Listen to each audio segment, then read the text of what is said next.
On today's episode of History in a Minute, the Dancing Plague.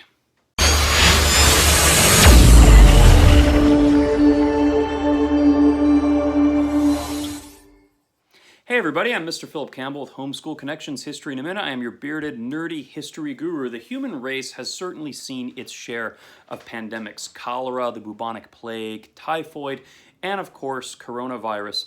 We often measure these plagues in terms of which are the most deadly, but this got me thinking, what plague in history was the weirdest? What is the weirdest plague? That title undoubtedly goes to the medieval dancing plague.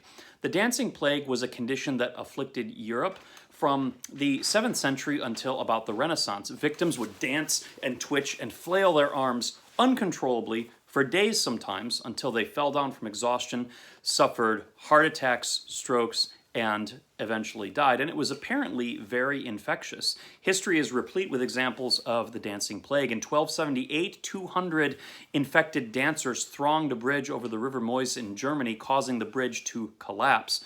One of the more famous stories came in 1518 in Strasbourg, France, when a woman named Frau Trophea began dancing uncontrollably through the streets, dancing day and night, infecting others that she came into contact with. After 4 days, there were 33 dancers in the city, and then after a month, this had swollen to 400, by which time many of them had started to die.